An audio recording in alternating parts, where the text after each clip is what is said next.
सो 25 question करके कल किया था, आज 20 क्वेश्चन है हमारे पास करने के लिए। फटाफट इसको शुरू करते हैं 26th क्वेश्चन से।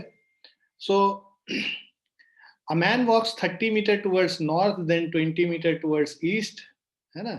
तो इसको अगर आप देखो, एक आदमी पहले 30 मीटर नॉर्थ के तरफ जा रहा है and then 20 metre towards east. तो इधर अब घूम गया 20 मीटर ईस्ट, है ना। डायरेक्शन सेंस आप लोग को पता ही होगा, नॉर्थ ऊपर है, साउथ इधर है, ईस्ट इधर है और वेस्ट इधर है। तो 20 meter east and in the last 30 root 2 meter toward south west. South west, अब ये देखो साउथ वेस्ट क्या होता है, ये जो डायरेक्शन है ना, ये हो गया साउथ वेस्ट, ठीक है। ये हो गया तुम्हारा नॉर्थ वेस्ट, ये हो गया तुम्हारा नॉर्थ ईस्ट, और ये हो गया तुम्हारा साउथ ईस्ट। तो साउथ वेस्ट मतलब इस डायरेक्शन में आया, कितना डिस्टेंस आया, 30 रूट 2 डिस्टेंस आ गया, राइट।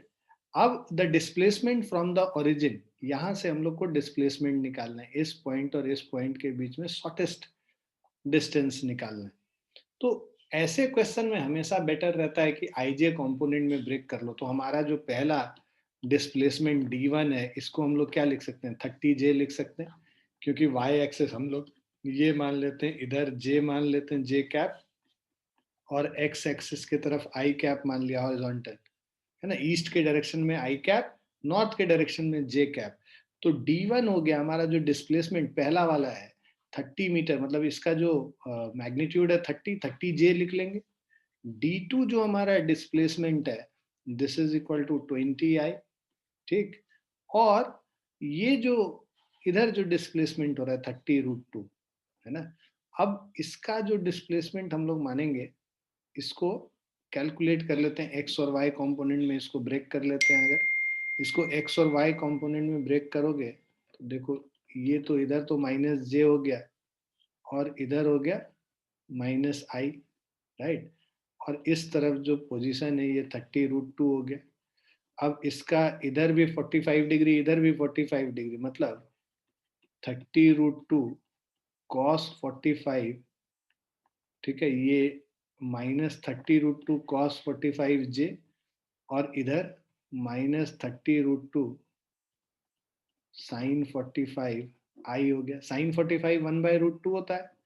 तो अब अगर हम लोग d3 का वैल्यू लिखेंगे, ये हो जाएगा -30i -30j, है ना। क्योंकि साइन 45 डिग्री को हम लोग लिख सकते हैं -30 रूट 2 इंटू 1/√2, और यहाँ पे इसको हम लोग लिख सकते हैं -30 root 2 into 1/√2। Root two cancel हो गया, तो ये क्या हो गया, -30i हो गया, और ये क्या हो गया, -30j।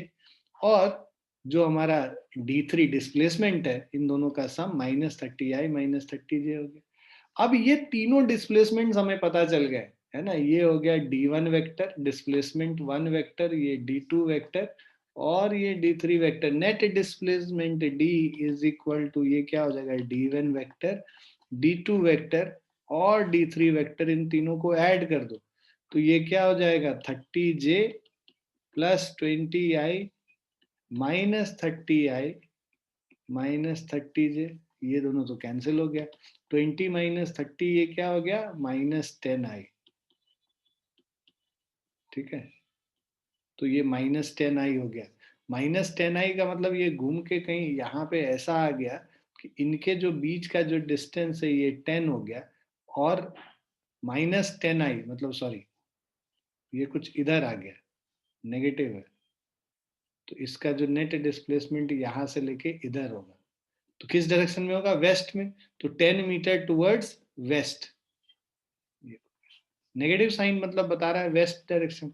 तो उतना अगर डायग्राम में नहीं भी देखो तो ये -10i तुम्हारा हो जाएगा। मतलब एक ऑब्जेक्ट ऐसे गया था, ऐसे गया, और जब वापस आया ये यहाँ तक आ गया, ठीक है। तो ये नेट डिस्प्लेसमेंट हो गया। क्लियर है बच्चों?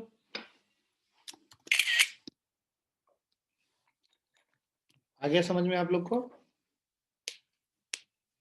Yes sir. धन्यवाद। आगे बढ़ते हैं।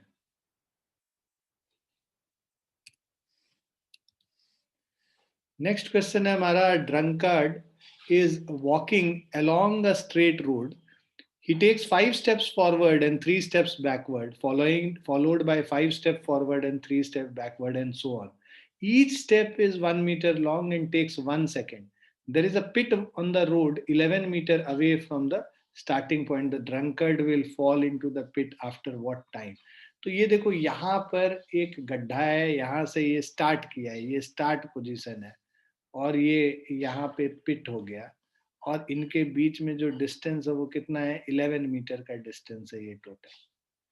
पहले स्टेप में ये देखो, पहले स्टेप में ये कह रहा है 5 steps forward and 3 steps backward, मतलब 5 मीटर आया और 3 मीटर वापस हो गया।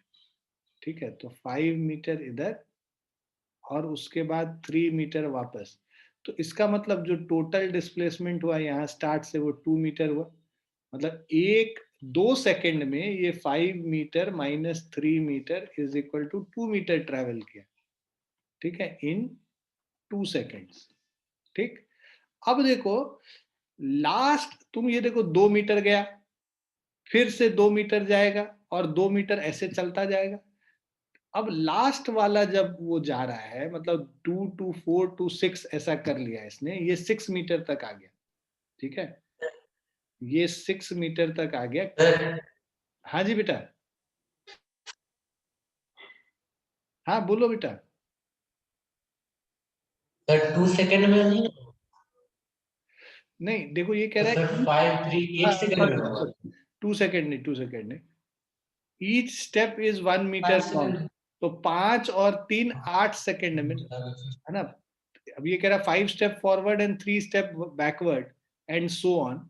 तो ये जो है तुम्हारा एक साइकिल जो है 2 मीटर का है, और वो 5 और 3 8 सेकेंड के बाद इन 8 सेकेंड से ये 2 मीटर जाता है।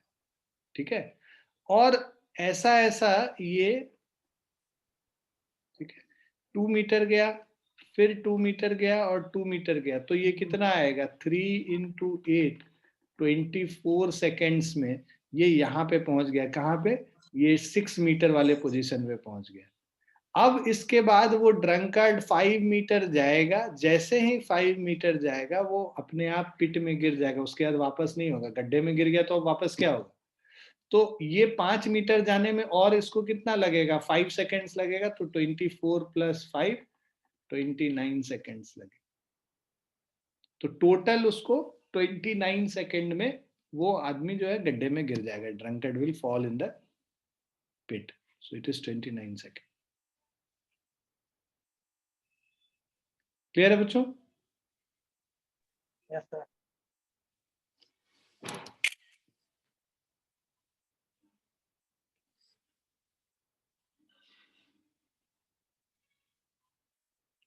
नेक्स्ट चलते हैं।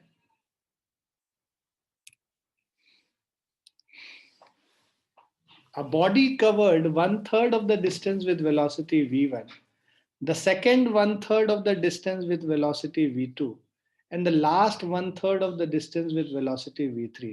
The average velocity. Average velocity क्या होता है? Total distance by total time taken. अब इस पूरे डिस्टेंस को उसने 3 पार्ट में डिवाइड कर लिया, s/3, s/3 और s/3।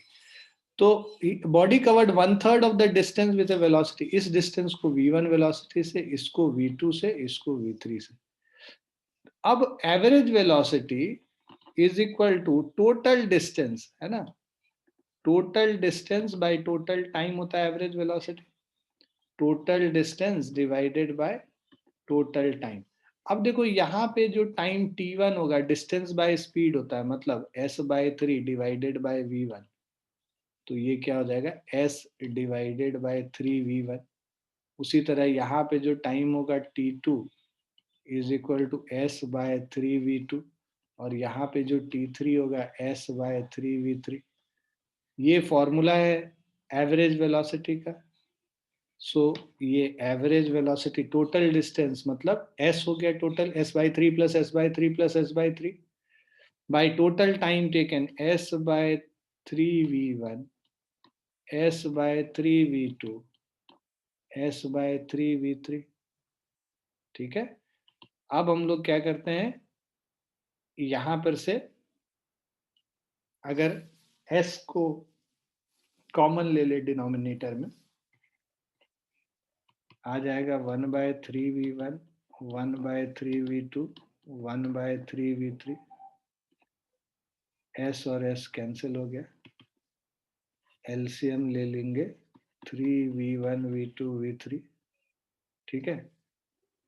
डिनोमिनेटर में एलसीएम ले लेंगे 1 डिवाइडेड बाय, और ये हो जाएगा ऊपर हो जाएगा 3v1 ऑलरेडी है तो v2 v3, v1 v3 और ये v1 v2, ये ऊपर चला जाएगा, ये ऊपर चला जाएगा तो ये क्या हो गया 3v1 v2 v3, v1 v2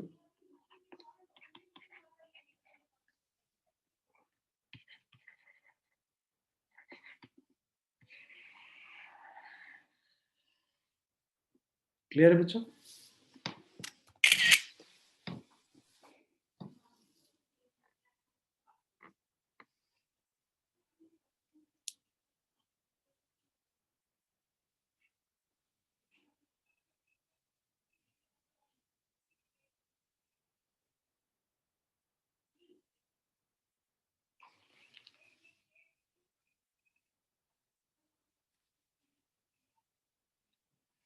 clear है बच्चों?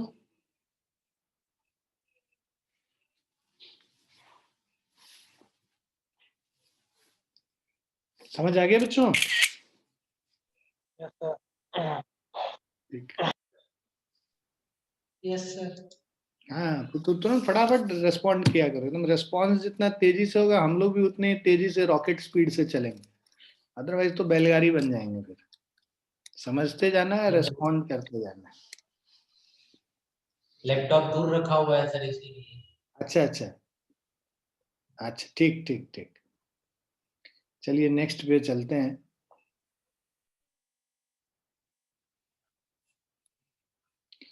तो तुम लोग ऐसा क्यों नहीं करते हो? देखो एक तुम लोग को उपाय बताते हैं ओम। तुम्हारा तो ये फोन तो तुम्हारे पास रहता होगा,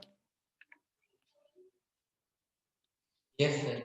तो तुम क्या करो कि फोन से भी लॉग इन कर लिया करो, ठीक है। तो एक फोन से लॉगिन होगा और एक जो लैपटॉप से लॉगिन है। मेरी जो आवाज जानी है वो लैपटॉप के थ्रू, और मेरा जो स्क्रीन वगैरह है वो लैपटॉप के थ्रू तुम उस पे देखोगे स्क्रीन पे।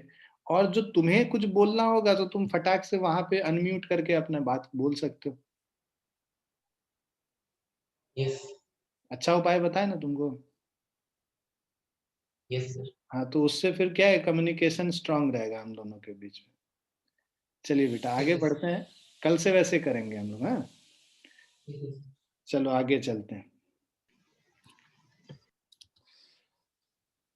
So a particle moves along a straight line such that its displacement at any time t is given by s is equal to t cube minus 6t square plus 3t plus 4।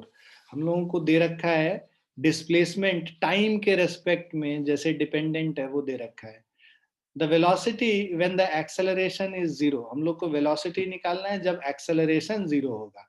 तो पहले तो velocity निकालने के लिए v is equal to क्या होता है, ds upon dt, है ना। हम लोग को बेसिकली क्या है ना, velocity when acceleration is zero, acceleration को जीरो करके हम लोग टाइम निकाल लेंगे कि किस टाइम पे एक्सेलरेशन जीरो है, उस टाइम पे हम लोग वेलोसिटी निकालेंगे। क्यों?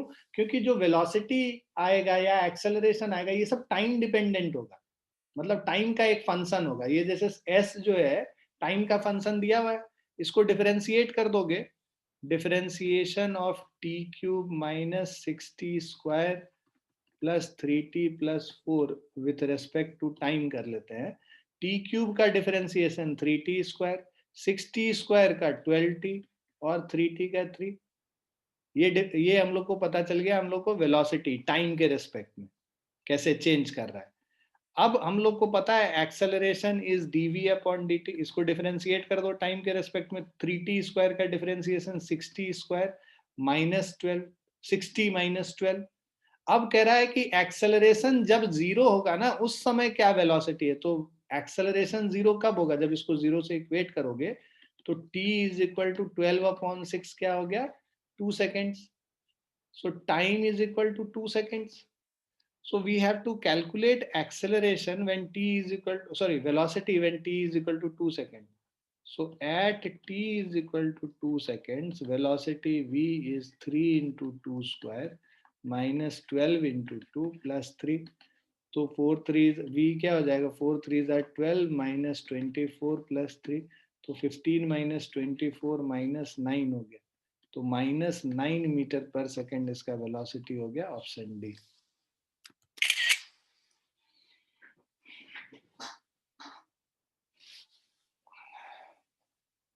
क्लियर बच्चों? चलिए आगे बढ़ते हैं। 30वां क्वेश्चन है हम लोग का, displacement is given by this.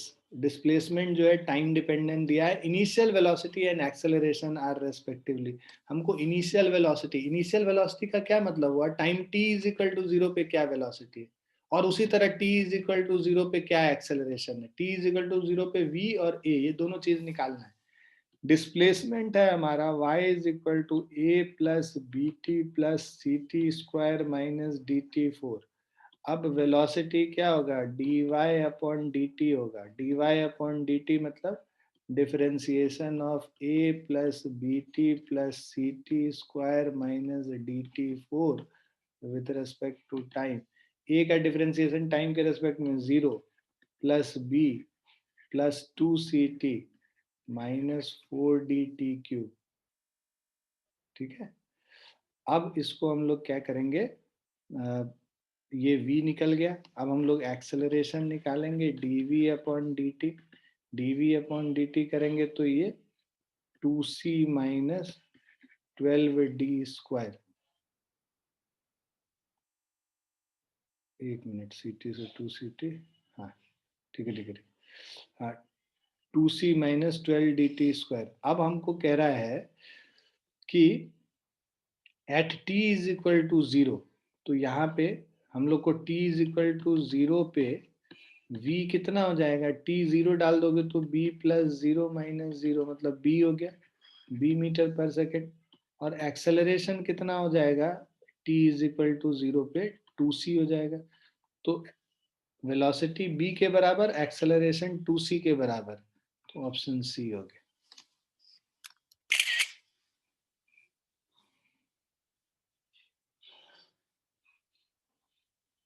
Clear है? आगे चलते हैं। Starting from rest, the acceleration of a particle is given as a is equal to 2 times t minus 1, मतलब 2t minus 2 हो गया। The velocity of the particle, जब acceleration दिया होता है तब velocity निकालने होता है, हम लोग ने देखा था। देखो डिस्प्लेसमेंट है, वेलोसिटी निकालना है तो डिफरेंशिएट करेंगे, वेलोसिटी को डिफरेंशिएट करेंगे, एक्सेलरेशन होगा। तो इस डायरेक्शन में जाएंगे तो डिफरेंशिएट करते हैं। एक्सेलरेशन से वेलोसिटी निकालना है तो इंटीग्रेट करेंगे, वेलोसिटी से डिस्प्लेसमेंट निकालना है तो फिर से इंटीग्रेट करेंगे। हम लोग को एक्सेलरेशन दिया है और वेलोसिटी निकालना है, वेलोसिटी निकालेंगे v is equal to A D T integral होता है ना। A D T integral, A क्या है हमारा 2t minus 2 D T integral. Time कहां से कहां तक कह रहा है, 0 से लेके 5 सेकंड तक के बीच में। Velocity of the particle at t is equal to 5 second. तो भैया इसको डिफरेंस इंटीग्रेट करेंगे तो 2t का integration 2t square by 2 minus 2 का माइनस 2t, लिमिट जो है 0 से 5 डाल दिया, 2 और 2 कट गया, t square minus 2t, limit 0 से 5। ठीक है, तो upper limit minus lower limit, upper limit डालेंगे 5 square minus 2 into 5, lower limit मतलब 0 स्क्वायर माइनस 2 इंटू 0, 25 माइनस 10 मतलब 15 मीटर पर सेकेंड। तो velocity at t is equal to 5 second is 15 meter पर सेकेंड।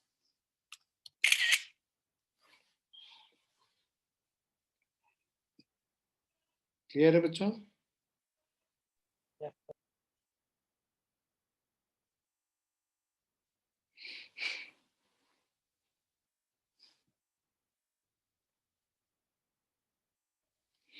नेक्स्ट चलते हैं।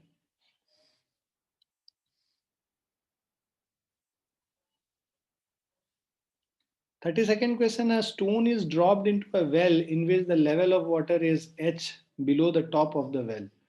तो एक कुआं है, so there is a well, okay.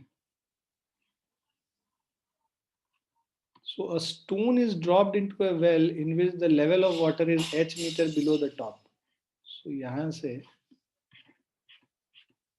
जो level of water है, this is h meter below the top. This depth is h. Is h below the top of the well? If v is the velocity of sound, the time t after which the splash is heard is given by.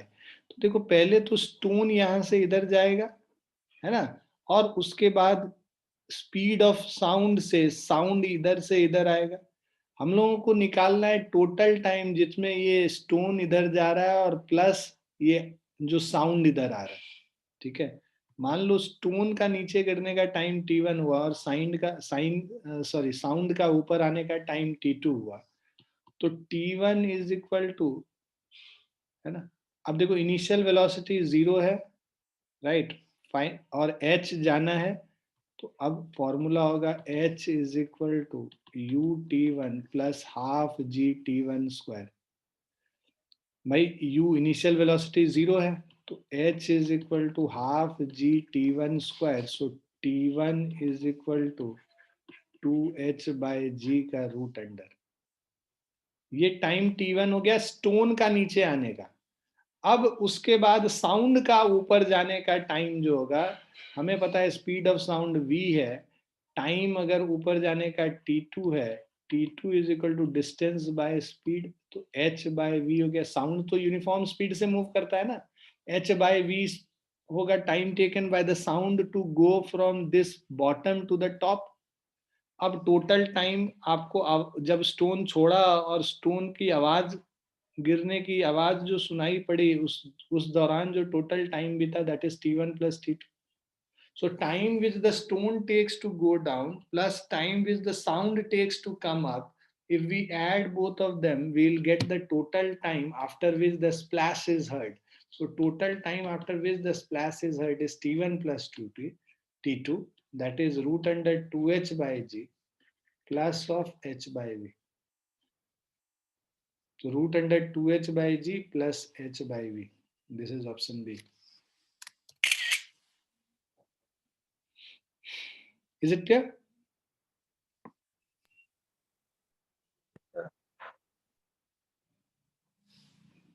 Betsy, is it clear to you, beta? Yes, sir. Great. So let's go to the next question now. I hope everyone is clear about this question. Now this question, 33rd question is, so drops of water fall from the roof of a building 18 meter high at regular interval of time. When the first drop reaches the ground, at the same instant, fourth drop begins to fall. तो जब पहला drop, देखो ये roof है ना, which is 18 meter high. Okay, so this roof is 18 meter high from the ground. So when the first drop has reached the ground, okay, so drops of water fall from the roof of a building 18 meter high at regular interval of time. When the first drop reaches the ground, at the same instant, fourth drop begins to fall. तो उसी instant पे ये चौथा drop begins to fall, मतलब top से उस समय निकला होगा ये। What are the distances of the second and the third drops from the roof? तो हम लोगों को सेकेंड और थर्ड ड्रॉप का रूफ से डिस्टेंस निकालना, ठीक है। अब आप ये देखो, ये कह रहा है रेगुलर इंटरवल ऑफ टाइम में छूट रहा है, तो मान लो टोटल टाइम अगर एक ड्रॉप को यहाँ से यहाँ आने में t सेकेंड्स लगता है, तो ये कितना डिस्टेंस ट्रैवल, कितने टाइम तक गिरा होगा, t/3 टाइम तक। दूसरा वाला जो है ये t/3 प्लस t/3 टाइम तक गया होगा, और तीसरा वाला टोटल t टाइम तक गिरा होगा, तब ये यहाँ पहुंचा होगा। तो इक्वल ये दोनों जो तीनों जो सेपरेशन है इनका टाइम इंटरवल का सेपरेशन का सेम होगा t/3, राइट। अब हम लोग टोटल टाइम निकाल लेते हैं इस पहले ड्रॉप का गिरने का। टोटल टाइम का फॉर्मूला √2h/g होता है, या तो फॉर्मूला यूज कर लो या जैसे मैंने बताया था कि h अगर इसका ये है तो h is equal to half GT², क्योंकि इनिशियल स्पीड 0 होगा। सो 2h/g का root under is equal to time taken. तो √2h/g करेंगे, h का वैल्यू 18 ले लिया, 2 इंटू 18/10 है ना, 36/10 इज रूट अंडर 36/10 3.6 √3.6 हो गया, है ना। सो अभी हम लोग इतना ही रहने देते हैं, √3.6 ही यहाँ पे हम लोग रहने देते हैं, right. Now distance of the second and the third drop. अब ये जो डिस्टेंस, ठीक है, सेकेंड ड्रॉप कितने टाइम तक गया है, 2t/3 तक गया है ना। और थर्ड ड्रॉप जो है t/3 डिस्टेंस गया है। तो distance of the third drop from the roof s3 is half, s3 क्या हो जाएगा, ये जो है हाफ GT² हो जाएगा। s3 is equal to half into g into t², ठीक है, t/3 का whole square, right. So this is half into 10 into time है 3.6 अपॉन 3 का whole square, half into 10 into 3.6 by 27, sorry 9, right. So ये हो गया 0.4, 0.2, 2 मीटर हो गया। उसी तरह जो सेकेंड वाला ड्रॉप है that has gone half into g into total time का 2t/3 का whole square, so half into 10 into 4/9 into 3.6,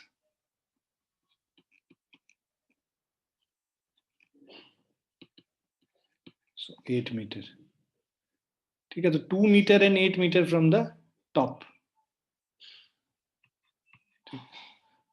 तो second drop is 8 metre, third drop is 2 metre from the top. Clear है, ये अच्छा question था। सो अगर ये नहीं बना तो it's okay if you have not done this. So this is see there will be always out of 45 question if I talk about in NEET, there will be 5 to 6 questions which will be difficult. So you need to find out those questions and leave that, है ना। सारे questions करने की जरूरत नहीं होते हैं exams में। मतलब अगर आपने 40 क्वेश्चन कर लिया और 40 सही है तो 5 क्वेश्चन नहीं भी करोगे तो भी तुम वन ऑफ द टॉपर ही होगे। क्लियर है बच्चों? So you need to judiciously find ki which questions to attempt and which to leave. चलिए नेक्स्ट क्वेश्चन पे चलते हैं।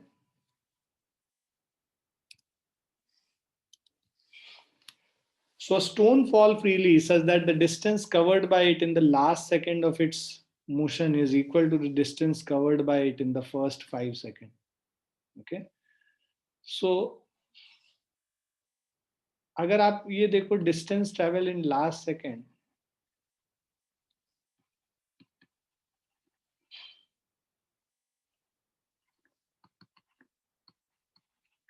so distance travel in nth second is equal to a/2 into 2n minus 1, right? So stone is falling freely such that distance covered by it in the last second means nth second, this will be s last second is g/2 into 2n minus 1। ये formula ही है, a की जगह यहाँ g use करेंगे क्योंकि free fall हो रहा है, राइट। उसके बाद कह रहा है is equal to distance covered by it in first 5 seconds। First 5 second में distance travel in first 5 second, half into G into 5 square, time की जगह हाफ जी टी स्क्वायर होता है ना, S is equal to U T plus half G T square, U 0 है तो S is equal to half G T square हो गया। तो इनिशियल 5 सेकेंड में half into G into 5 square हो जाएगा, राइट। सो अब सबसे पुट कर लेते हैं वैल्यू। अब देखो ये g और ये g दोनों तरफ कैंसिल हो जाएगा, सो 2n माइनस 1, और ये 2 और 2 भी कैंसिल हो गए, 2n minus 1 is 25, 2n is equal to 26 और n is equal to 13 second, so total time is equal to 13 second.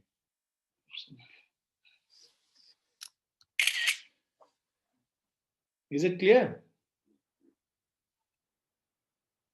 Yes, sir.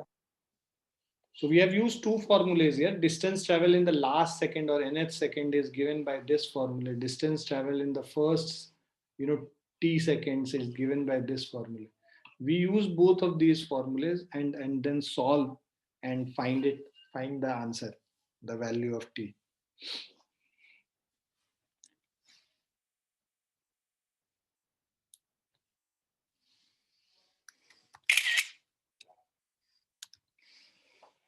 Next question is relatively simpler. A particle shows distance time graph as shown in the figure. The maximum instantaneous velocity of the particle is around the point. अब maximum instantaneous velocity किस distance time graph है, velocity इसके slope पे depend करेगा। यहाँ ये slope है, यहाँ पे जो slope है C point पे ये है और B point पे कुछ ये है। तो सबसे ज्यादा स्लोप देखोगे किस पॉइंट पे है, सी पॉइंट पे स्लोप सबसे ज्यादा है। स्लोप मतलब स्टीप कहां पे है सबसे ज्यादा, तो स्लोप सबसे ज्यादा सी पे है। So since slope of tangent at C is maximum, ठीक है, hence maximum instantaneous velocity is at point C. Okay, option D हो गया। Is it clear to everyone? Yes, sir.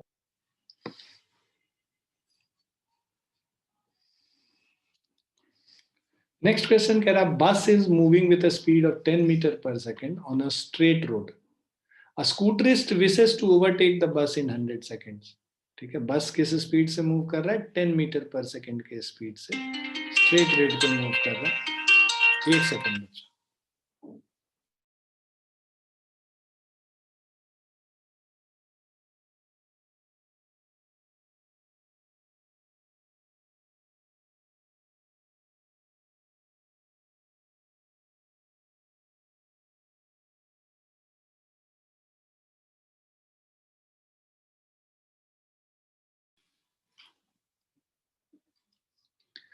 So a bus is moving with a speed of 10 meter per second on a straight road.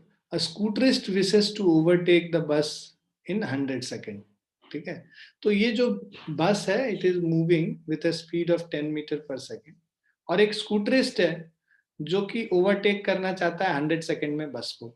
If the bus is at a distance of 1 kilometre from the scooterist, मतलब यहाँ पे है तुम्हारा बस और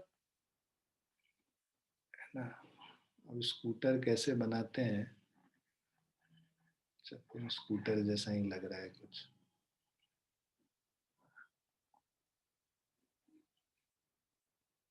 चलो ये scooter है मान लेते हैं।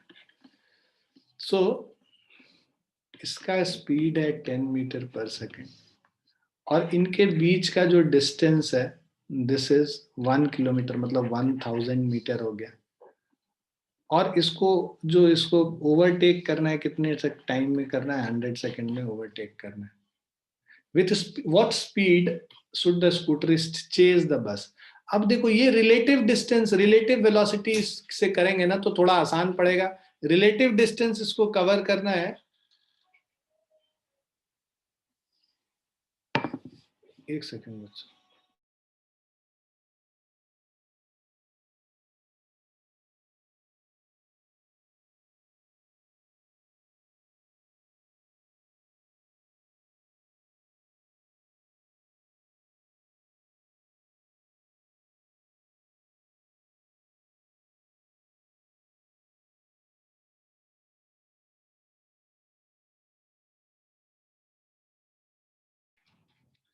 सॉरी बच्चों।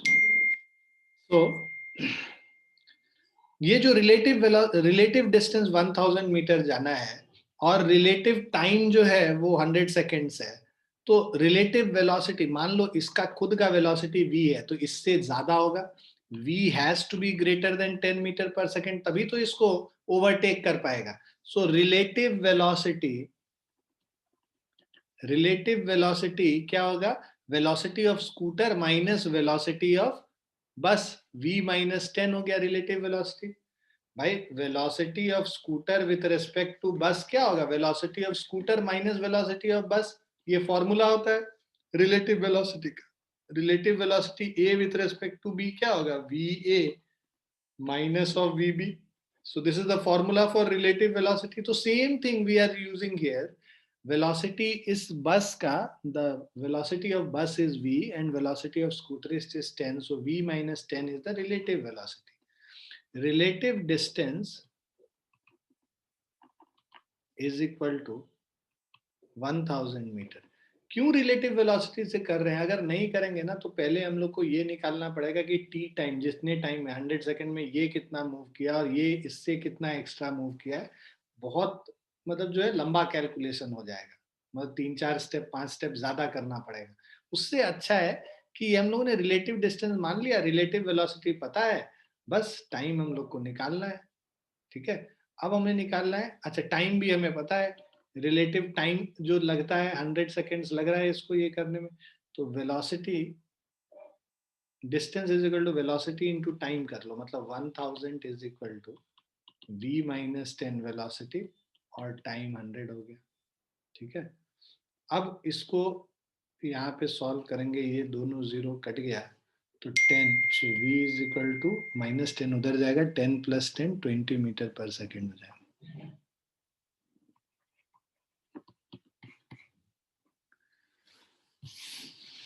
Is it clear?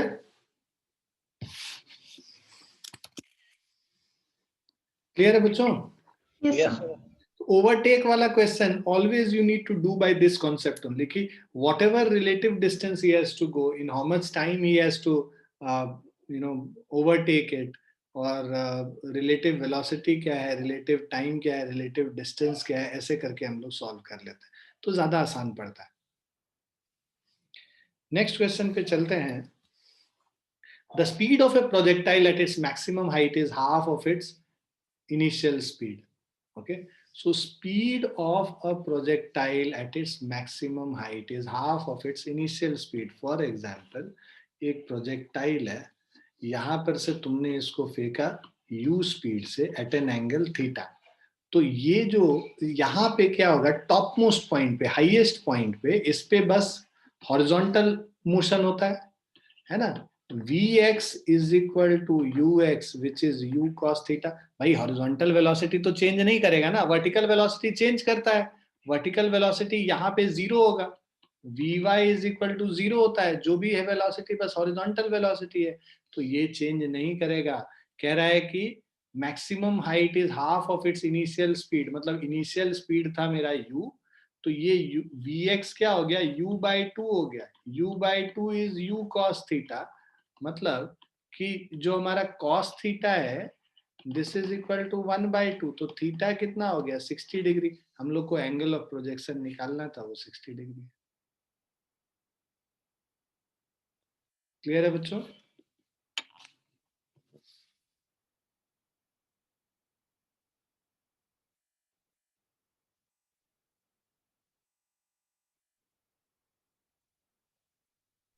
Yes, sir.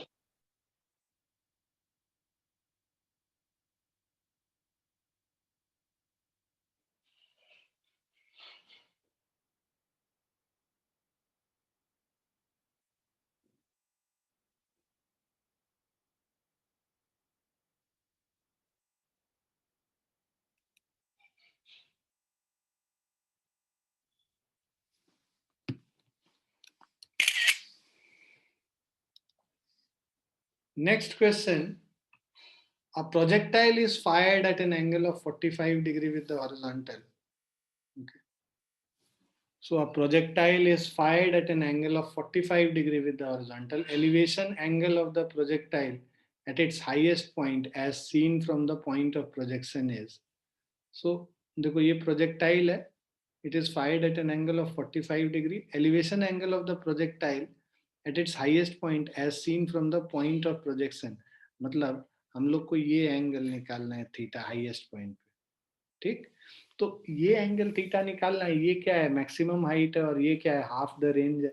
तो अगर थीटा निकालना है, तुम ये देखो, मैक्सिमम हाइट h क्या हो जाएगा, u square sine square theta upon 2g. मतलब u स्क्वायर साइन स्क्वायर किस एंगल पे छोड़ रहे हैं, 45 पे, डिवाइडेड बाय 2g. और जो रेंज है, रेंज हमारा होता है u square sine 2 theta by g. ठीक है, तो मतलब u square sine 90 upon g. और हम लोग को r/2 निकालना है, तो r/2 क्या हो जाएगा, यहाँ पे एक 2 पुट कर दो. ठीक है बच्चों, अब इनको, ये हमें कह रहा है, ये देखो हमें क्या निकालना है, tan थीटा निकालना है. tan थीटा इस ट्राइंगल में देखोगे, tan theta is basically h divided by r/2.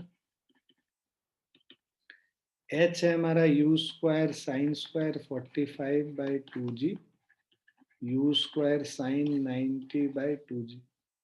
2g cut गया, u स्क्वायर कट गया, साइन स्क्वायर 45 मतलब 1/√2 का होल स्क्वायर 1/2 हो गया, और साइन 90 1 हो गया, तो दिस इज 1/2. तो थीटा क्या हो गया, tan इनवर्स ऑफ 1/2 हो गया. तो ये ऑप्शन सी इसका आंसर हो, है ना. एलिवेशन एंगल का मतलब कि क्या एंगल ये हॉरिजॉन्टल से बना रहा है, ये थीटा एंगल हमें निकालना है. और जो इसका इनिशियल वेलोसिटी था, वो जो एंगल बना रहा है वो 45 डिग्री बना.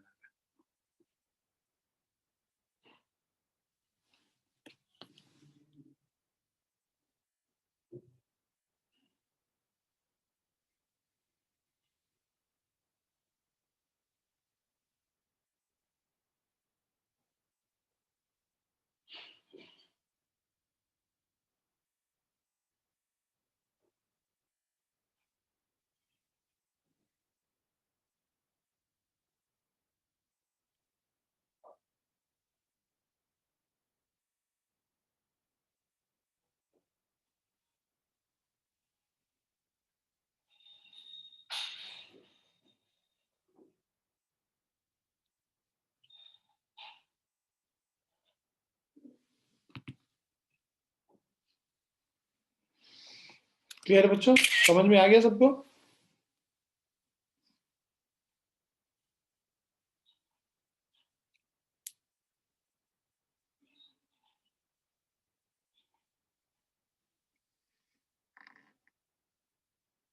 आ गया समझ में सबको? Yes, sir. नेक्स्ट क्वेश्चन है, a ship is moving westward with a speed of 10 kilometre per our, है ना. एक शिप है, ये देखो वेस्ट की तरफ जा रहा है 10 किलोमीटर पर आवर के स्पीड से. And a ship B 100 kilometre south, इसके 100 किलोमीटर साउथ में दूसरा शिप है B, south of A, is moving northward with a speed of 10 kilometre per hour. ठीक है, ये जो है नॉर्थ के तरफ जा रहा है यहाँ पे with a speed of 10 kilometre per our. ये वेस्ट की तरफ जा रहा है और ये नॉर्थ की तरफ जा रहा है. ठीक है, the time after which the distance between them becomes shortest. ठीक है, तो हम लोग को ये निकालना है कि कितने टाइम के बाद शॉर्टेस्ट डिस्टेंस आ जाएगा. तो उसके लिए ना रिलेटिव वेलोसिटी के कॉन्सेप्ट से हम लोग अगर चलें, तो velocity of B with respect to A क्या हो जाएगा, velocity of B minus velocity of A. भाई वेलोसिटी बी का इधर है, ठीक है, और वी ए जो है, तुम देखो वी ए इस डायरेक्शन में, माइनस ऑफ वी ए इस डायरेक्शन में होगा, तो ये वी बी हो गया, ये वी ए हो गया, ये माइनस वी ए हो गया, V B minus V A. मतलब इन दोनों का V B minus V A करोगे तो ये तुम्हारा हो जाएगा डायरेक्शन रिलेटिव वेलोसिटी का, velocity of B with respect to A. तो velocity of B with respect to A निकाला, time after which the distance between them becomes the shortest. तो शॉर्टेस्ट डिस्टेंस के लिए, है ना, ए को जब हम लोग रिलेटिव वेलोसिटी निकालते हैं उसका मतलब क्या होता है, ए को स्टेशनरी मान लेना, है ना। Velocity of B with respect to A मतलब ए को स्टेशनरी मान लेना और बी को ए के रेस्पेक्ट में हम लोग को देखना कि किस स्पीड से जा रहा है। तो बी तो यहीं पे मान लिया हमने, ए को यहीं पे मान लिया, और इन दोनों के बीच में शॉर्टेस्ट डिस्टेंस मतलब ये परपेंडिकुलर डिस्टेंस हम लोग को निकालना है, राइट। तो ये डिस्टेंस हम लोग को निकालना है, ठीक है, ये वाला डिस्टेंस। अब ये डिस्टेंस निकालने के लिए time taken after which it reaches the shortest distance, तो ये हमारा 100 किलोमीटर है, राइट। ये 90 डिग्री है और ये जो एंगल है ये 45 डिग्री है, ठीक है। तो अब अगर हम लोग को इसका ये जो डिस्टेंस होगा यहाँ से यहाँ, तो ये बी ओ जो हमारा डिस्टेंस होगा, this will be 100 cos 45 degree. इसका cos कंपोनेंट होगा ओ बी के बराबर, तो 100 cos 45 डिग्री, cos 45 डिग्री 1/√2 होता है, तो ये 50√2 हो जाएगा डिस्टेंस। तो ये डिस्टेंस जो है ये 50√2 कितने टाइम में चला जाएगा ये निकालना है। वी बी ए जो तुम लोगों ने निकाला V B minus V A, है ना, तो इसका अगर हम लोग मैग्नीट्यूड निकालेंगे वी बी ए का, so that will be root under V B square, ठीक है, प्लस वी ए स्क्वायर, ऐसे करते हैं। सो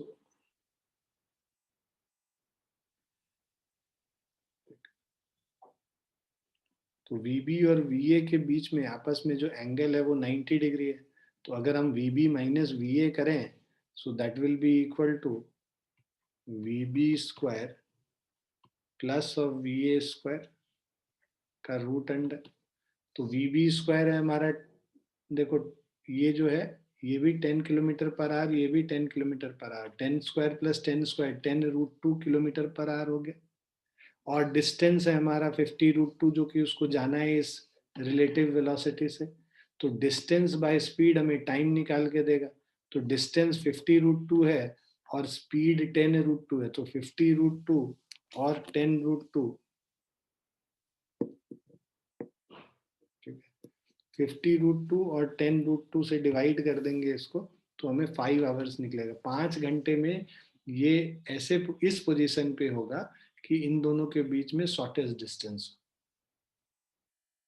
इज इट क्लियर बच्चों?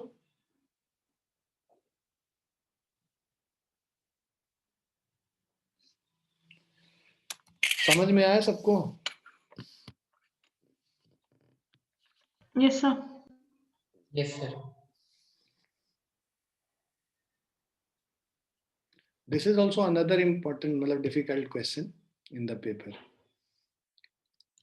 अब देखो ये वाले जो क्वेश्चन है इसके तो हम लोगों ने बहुत प्रैक्टिस किया था 48th और उसके बाद वाला जो क्वेश्चन है, a man wishes to swim across a river 0.5 kilometre wide, है ना, रिवर है, इसका विड्थ जो है 0.5 किलोमीटर, ठीक है।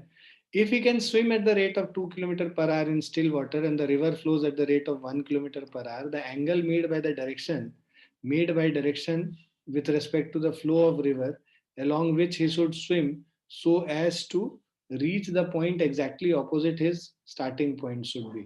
हम लोग को यहाँ से यहाँ पहुँचना है तो उसको किसी इस एंगल में मूव करना होगा, राइट, इस डायरेक्शन में मूव करना होगा। हम लोगों को ये एंगल निकालना है थीटा, मतलब सॉरी ये एंगल जो रिवर फ्लो के डायरेक्शन से एंगल पूरा निकालना है, ठीक है। मान लो ये वाला एंगल थीटा है, ये तो 90 डिग्री है। अब इधर जो स्पीड है रिवर का, जो फ्लो का जो स्पीड है ना, ये जो स्पीड है रिवर का फ्लो का, this is equal to 1 kilometre per hour, और उसका जो स्विमिंग का जो स्पीड है वो 2 किलोमीटर पर आवर, तो ये 2 हो गया और ये 1 हो गया, राइट। सो अब हम लोग को ये एंगल निकालना है, तो थीटा निकालने के लिए देखो ये परपेंडिकुलर जो है 1 है, ये हाइपोटेनस 2 है। हमें पता है sine theta is equal to 1/2 कब होगा, जब थीटा 30 डिग्री होगा। थीटा का वैल्यू 30 डिग्री हो जाएगा तो टोटल जो एंगल है वो कितना हो जाएगा, 90 plus theta, that is 90 plus 30 120 degree हो जाएगा। तो ऑप्शन बी है।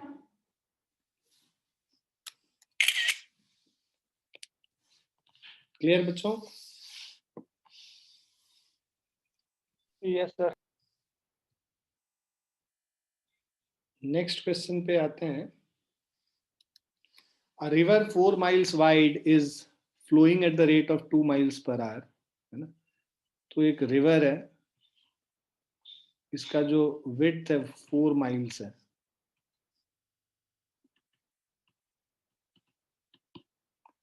और रिवर का जो फ्लो स्पीड है 2 miles per hour, the minimum time taken by the boat to cross the river with a speed 4 miles per hour in still water. अब देखो मिनिमम टाइम, शॉर्टेस्ट टाइम में अगर move करना है, cross करना है, तो वो इस डायरेक्शन में जाएगा, इस डायरेक्शन में जाएगा, और रिवर उसको एक्चुअली में इस डायरेक्शन में लेके चला जाएगा. तो ये इस डायरेक्शन में मूव कर रहा है with a speed 4 miles per hour, और रिवर का जो फ्लो है ये है 2 माइल्स पर आवर. ठीक है ना? सो अब देखो ये डिस्टेंस जो है 4 माइल्स, ये किस स्पीड से जा रहा है? Vertical speed 4 miles per our है. तो टाइम टेकन क्या होगा? डिस्टेंस बाय स्पीड 4/4 कर दोगे, 1 आवर हो जाएगा. तो ये वाला डिस्टेंस तो इसी स्पीड से जाएगा ना, तो 1 आवर के टाइम में जाएगा, तो 1 our and 0 minute option.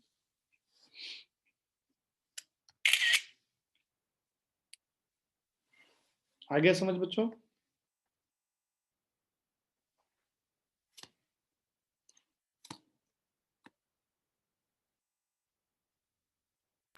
Yes, sir.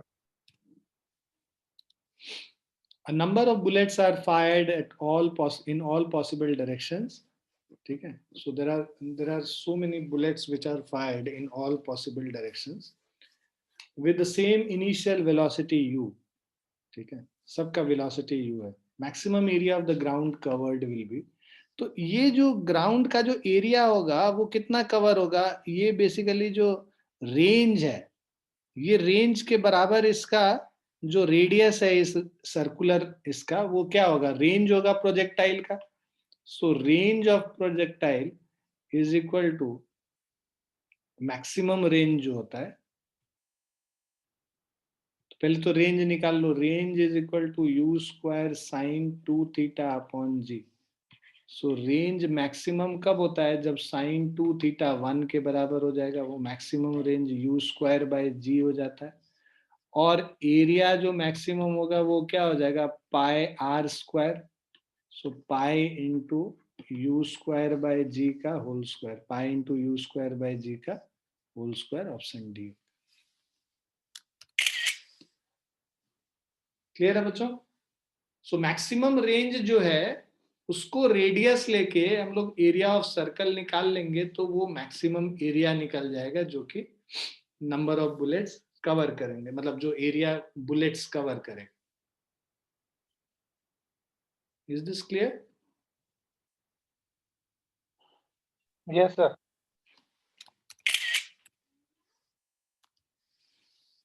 Next question है.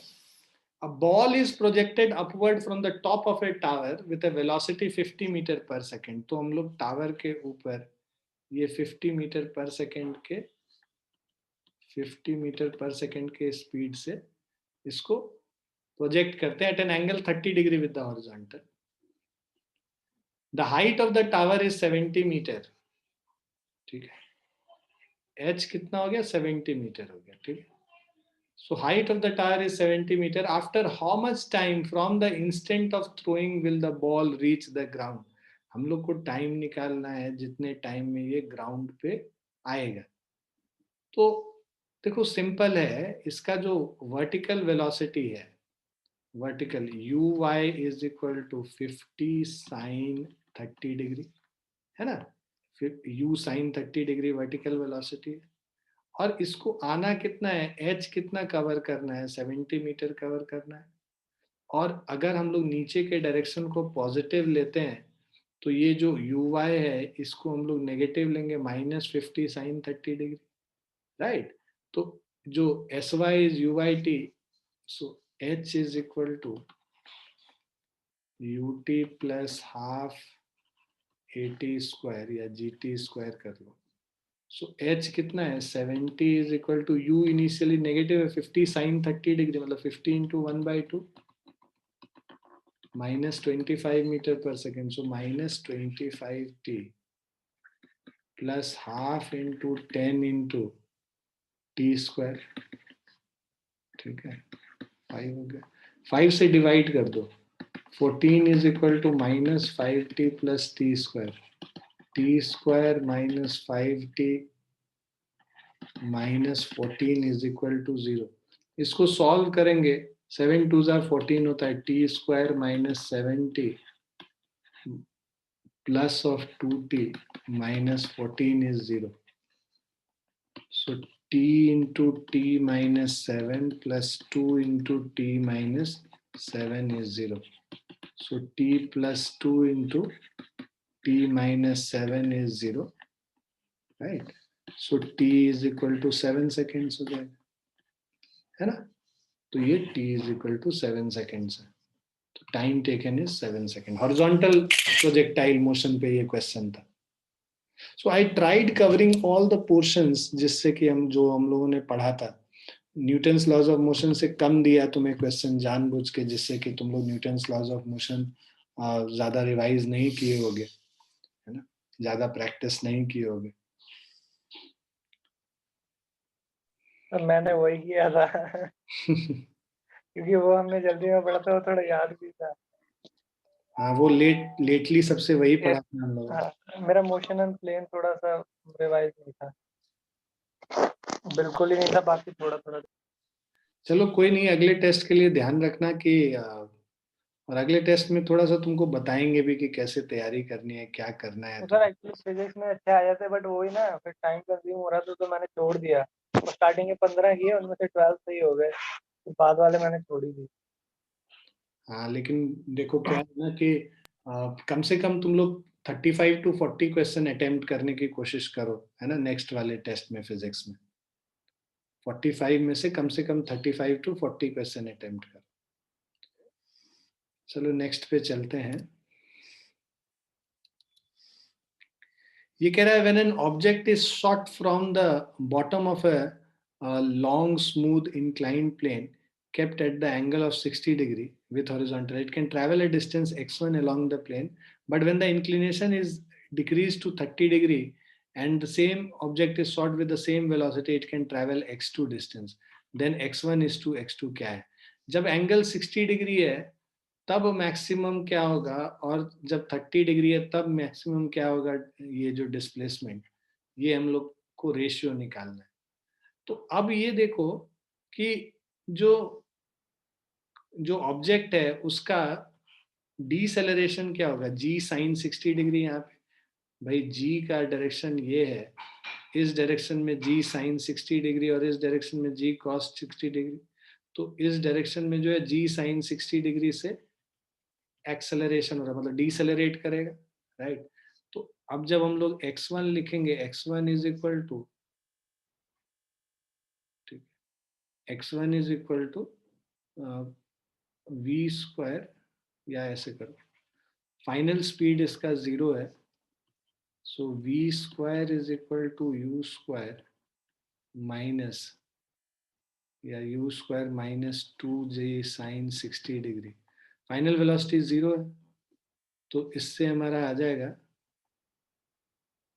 सो 2g sine 60 degree into x1 v square is equal to u square minus 2as होता है माइनस इसीलिए क्योंकि डीसेलरेशन हो रहा है तो यहाँ पे जो v का वैल्यू 0 है x1 इज इक्वल टू क्या हो जाएगा u square divided by 2g sine 60 degree और उसी तरह दूसरे केस में x2 is equal to u square by 2g sine 30 degree हमें रेशियो x1 और x2 का निकालना है so this is u square by 2g sin 60 and u square by 2g sin 30 2g cancel हो जाएगा u square कैंसिल हो जाएगा so this is sin 30 by sin 60 sin 30 is 1 by 2 sin 60 is root 3 by 2 ये cancel तो 1 by root 3 हो गया तो ratio क्या हो गया 1:√3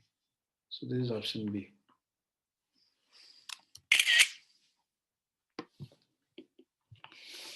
Clear बच्चों? Yes sir. Next question was rain wala problem. Rain or umbrella wala. So rain is falling vertically downward with velocity 4 meter per second, है ना? Rain जो था velocity 4 meter per second से. A man is moving horizontally with a speed of 3 meter per second. So he was moving with a speed 3 meter per second. Velocity of man, velocity of rain, right? So velocity of rain with respect to man. So अब देखो ये हो गया -vm, ठीक है? तो ये जो डायरेक्शन होगा, this direction, this is velocity of rain with respect to man because vr minus vm होगा ये, ठीक है? हम लोगों को निकालना है man the velocity of rain with respect, तो इसका वैल्यू निकालना है. तो सिंपल है, ये 4 है और ये 3 है, तो root under 4 square plus 3 square कर लोगे 5 मीटर पर सेकेंड हो गया. तो VRM का वैल्यू 5 मीटर पर सेकेंड हो गया. और हमें एंगल निकालना है, ये एंगल थीटा मान लो, तो tan थीटा इज 3/4, ठीक है? So theta is equal to tan inverse 3/4. 3/4 vertical से, तो 5 मीटर पर सेकेंड और tan इनवर्स 3/4 वर्टिकल से. बट एक और चीज यहाँ पे ध्यान में देना है कि अगर ये थीटा मान लो, इसको मान लो अल्फा, ठीक है? तो अब ये अल्फा जब कैलकुलेट, ये एंगल कैलकुलेट करते हैं ना, तो उस समय उल्टा आता.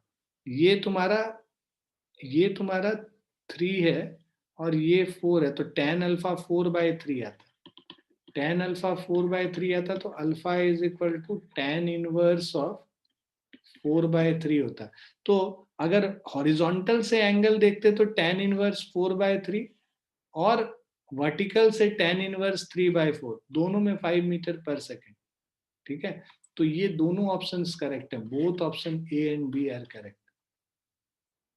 तो अगर जब ऑप्शंस दिए हुए होते हैं तो तुमको, अगर ऐसा कोई ऑप्शन दिया है जिसमें बोथ ए एंड बी, तो तुमको रुक के चेक कर लेना चाहिए कि क्या दूसरा वाला भी वही चीज दे रहा है हम लोगों को. Is it clear? Yes, sir. Chaliye, good. So we have completed the discussion of this. From next class we'll continue with the circular motion portion, है ना? And let's now be focused and let's be on a right path. I expect कि तुम लोग पूरा effort डालोगे और जो भी कमियां रही हैं इस टेस्ट में, उस कमियों को दूर करने की कोशिश करोगे और आगे अच्छे से करोगे प्रिपरेशन. ठीक है बच्चों? चलो, ऑल द बेस्ट. चलते हैं, अब आगे करते हैं. कल से हम लोग नए दौर की तैयारी करते हैं. अगले वाले टेस्ट के लिए पढ़ना शुरू करते हैं अभी से. ठीक है? कल से क्या स्टार्ट हुआ सर? हाँ ओम बताओ, नहीं सुनाई पड़ी अब तुम्हारी बात. कल से कौन सा चैप्टर स्टार्ट हो रहा है सर?